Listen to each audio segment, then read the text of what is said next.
Hello दोस्तों। तो आज से शुरू करने वाले हैं हम अपनी कहानियों का सफर। कहानियाँ कुछ अनकही, कुछ अनसुलझी।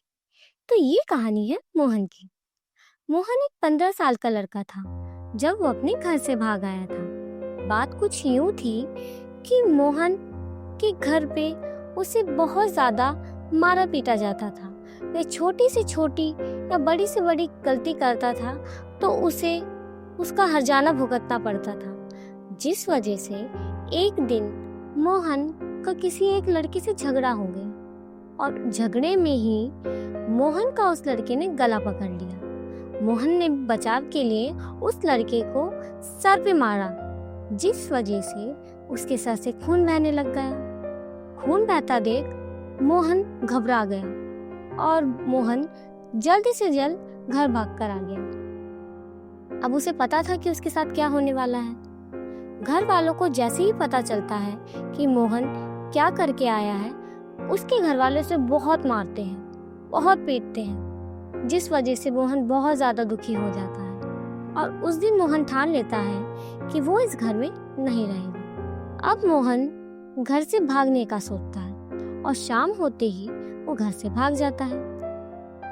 वहां से बस पकड़कर मोहन स्टेशन पर आता है। अब ना तो उसके पास पैसे थे, ना रहने के लिए जगह। अब वो सोचता है कि क्यों ना मैं कोई काम ढूंढ लूं, और काम जहां मिलेगा वहां रह भी लेगा। इसलिए वो काम ढूंढने लगता है, पर कोई इसको काम नहीं देता। अब मोहन घर से तो भाग आया था, पर ना तो उसके पास पैसे थे और ना रहने के लिए कोई जगह। अब वो सोचता है कि क्यों ना मैं कोई काम ढूंढ लूं, और काम जहां मिलेगा वहां रहने का इंतजाम भी कर लेगा। और ये सोचकर वो काम ढूंढने चल पड़ता है। वह हर दुकान पर जाता है कि उसे कोई काम मिल जाए, लेकिन कोई भी उसे काम नहीं देता। उसकी कहानी सुनकर सब उसे कहते हैं कि बेटा आप घर वापस चले जाइए। पर अब मोहन ने तो सोच लिया था कि वो घर वापस तो नहीं जाएगा। अब मोहन को चलते चलते बहुत देर हो जाती है, उसे भूख भी लग जाती है, लेकिन मोहन के पास पैसे तो थे नहीं। तो वो कुछ सोचता है और थोड़ी देर बाद वो एक आदमी के पास जाता है और उससे हेल्प मांगता है, ये बोलकर कि वो घर से दूर यहाँ किसी काम से आया था और उसका पर्स किसी ने चोरी कर लिया है। अब वो अपने घर जाना चाहता है, लेकिन उसके पास पैसे नहीं है। ये सुनकर आदमी मोहन की मदद करने के लिए तैयार हो जाता है और उसे कुछ पैसे देता है। आदमी के जाते ही मोहन उस पैसे से खाने के लिए कुछ खरीदता है और अपनी भूख मिटाता है।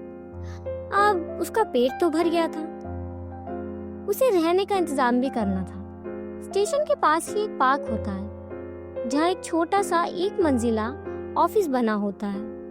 वो उसकी छत पर जाकर सो जाता है। अगली सुबह वो दोबारा काम के लिए निकलता है। आधा दिन बीत जाता है, उसे कोई काम नहीं मिलता। तभी वहाँ एक आदमी आता है जो उसे बोलता है कि क्या वो उसके साथ काम करेगा। मोहन पूछता है कैसा काम। वो बताता है कि उसका एक टेंट हाउस है और उसे शादी में वेटर्स की जरूरत है।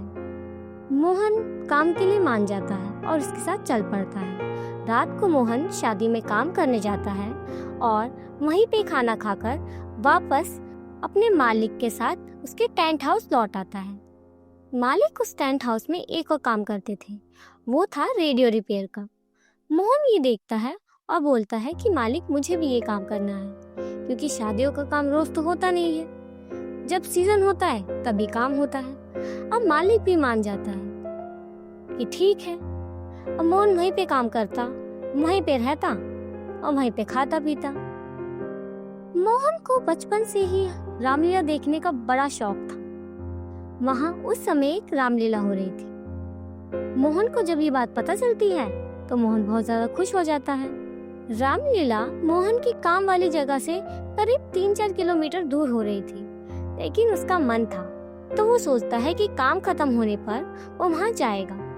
और ऐसा ही होता है। मोहन शाम को अपना काम खत्म करके रामलीला देखने चल पड़ता है। जाते वक्त मोहन पैदल चल जाता है ताकि वह कुछ पैसे बचा सके, लेकिन आते आते मोहन को 12 साढ़े 12 बज जाते हैं, जिस वजह से वह सोचता है कि क्यों ना अब मैं बस ले लूं। थोड़ी देर खड़ा रहने पर जब उसे कोई बस नहीं मिलती तो मोहन सोचता है कि शायद मुझे पैदल ही चलना पड़ेगा। बहुत देर इंतजार करने पर भी कोई बस वहां नहीं आ रही होती है। मोहन पैदल चलने लगता है। वहां का रास्ता थोड़ा सा सुनसान होता है और रास्ते में बीच में जंगल भी पड़ता था।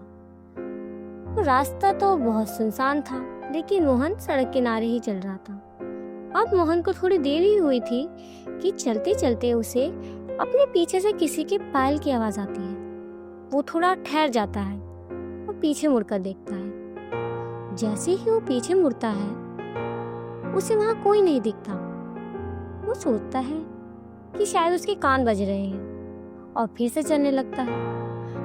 अब फिर से उसे पायल की आवाज आती है। वो फिर मुड़कर देखता है। इस बार भी वहां कोई नहीं होता। मोहन को भी अब थोड़ा सा डर लगता है, लेकिन ज्यादा ना रिएक्ट करते हुए वो चलता रहता है। फिर वह आगे बढ़ता है और फिर वही होता है। उसे पायल की आवाज आती है। अब वो पूरी तरह से डर जाता है और तेज तेज चलने लगता है। वो जितना तेज तेज चलता है आवाज भी उतनी ही तेज तेज होती जाती है। उसे लग रहा था कि कोई है जो उसके पीछे चल रहा है। अब मोहन बहुत तेज भागने लग जाता है,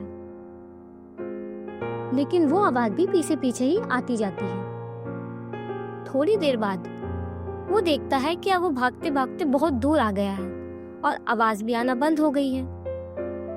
अब जहां वो था उसका टेंट हाउस उसके कुछ करीब ही था। वो जल्दी से भागकर अपने टेंट हाउस पहुंच जाता है और टेंट हाउस का ताला खोलकर जल्दी से अंदर चला जाता है।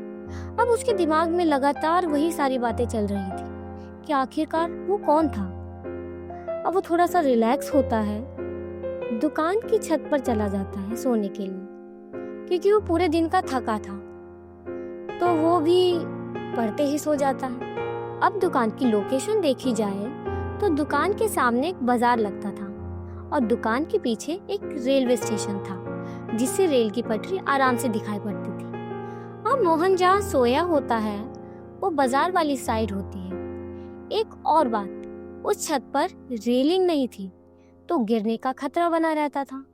अब जब मोहन सो रहा होता है तो थोड़ी देर बाद ही उसकी नींद खुल जाती है और वो अपने आप को वहां नहीं पाता जहां वो सोया होता है। हाँ, बल्कि वो उस छत के उस किनारे पर था जहां से रेलवे स्टेशन सामने दिखता था, और अगर वो टाइम पर नहीं उठता तो बस वो वहां से गिरने ही वाला था। अब मोहन एकदम से उठता है, उठकर देखता है कि आखिरकार मैं यहाँ कैसे पहुंचा। मैं तो उस साइड सो रखा था। वो सोचता है कि क्या पता मैं नींद में वहां चला गया हूँ, और ऐसा सोचते सोचते दोबारा सो जाता है। अब फिर से एक बार उसकी आंख खुलती है। अब वो पूरी तरह से हैरान था, क्योंकि वो दोबारा उस किनारे पर आ जाता है जहां से वो गिरने वाला था। अब मोहन को ये कुछ सही नहीं लगता और जल्दी से वहां से उठ जाता है, पर उसे ये पता लगाना था कि ये कैसे हो रहा है। लेकिन कुछ सोचकर वो दोबारा लेट जाता है। इस बार वो सिर्फ अपनी आंखें बंद करता है और सोने का नाटक करने लगता है। थोड़ी देर कुछ नहीं होता तो वो सोचता है कि शायद ये मेरा वहम था, मैं खुद ही नींद में वहां पहुंच जाता था। वो ऐसा सोचता ही है, लेकिन फिर कुछ ऐसा होता है जिससे मोहन डर से बिल्कुल सहम जाता है। उसे कोई पीछे की ओर खींच रहा होता है। उसकी हिम्मत नहीं थी कि वो आंख खोल के देख ले कि वो कौन है, लेकिन फिर भी वे भगवान का नाम लेते हुए आंखें खोलता है और देखता है तो वहां कोई नहीं होता। अब मोहन जल्दी से अपनी जगह से उठ खड़ा होता है और गिरते पड़ते कमरे की तरफ भागता है। कमरे में जाकर मोहन एक कोने पे बैठ जाता है। वो पल उसके लिए बहुत ज्यादा भयानक था, जिसके बारे में सोचते सोचते सुबह हो जाती है। अगले दिन सुबह जब दुकान का मालिक आता है तो वो देखता है कि मोहन बेहोश होता है और उसे बहुत तेज बुखार भी होता है। वो तुरंत उसे डॉक्टर के पास ले जाता है। थोड़ी तबीयत ठीक होने पर सब बताता है कि उसके साथ क्या हुआ था। वो दिन उसके लिए एक बुरा सपना बन गया था। बाद में मोहन जब ठीक हो जाता है तो अपने घर वालों को बहुत ज़्यादा याद करता है, जिस वजह से वह उनसे मिलने के लिए घर जाता है। लेकिन वो घर के अंदर नहीं जाता। वो गली में ही खड़ा होकर देखता है कि अगर उसे कोई दिख जाएगा तो वो बस उनकी एक झलक देखकर वहां से चला जाएगा। कुछ देर होती है, कोई नहीं दिखता। लेकिन तभी गली का एक पड़ोसी मोहन को देख लेता है और उसे पकड़ लेता है ताकि वो दोबारा ना भाग जाए। अब मोहन को वो घर पर लेके जाता है। अब घर से मोहन के मम्मी पापा बाहर निकल कर आते हैं। वो जैसे ही मोहन को देखते हैं, मोहन को गले से लगा लेते हैं और रोते रोते कहते हैं कि बेटा तू कहाँ चला गया था, हमने तुझे कहाँ नहीं ढूंढा, अब तुझे यहाँ कोई नहीं मारेगा, तू कहीं नहीं जाएगा। ये सुनकर मोहन भी बहुत ज़्यादा रोने लग जाता है और सब बहुत इमोशनल हो जाते हैं। अब मोहन घर वापस आ गया था। सब घर में बहुत ज़्यादा खुश थे। मोहन आज भी उस घटना को याद करता है जो उस रात उसके साथ घटी थी। वो आज भी सोचता है कि आखिरकार वो कौन था। वो कौन था जिसने मुझे खींचा। वो कौन था जो मेरे पीछे था। आखिर कौन। तो ये थी मोहन की कहानी। उम्मीद है आपको ये कहानी पसंद आई होगी। आपका बहुत शुक्रिया कि आपने ये कहानी सुनी।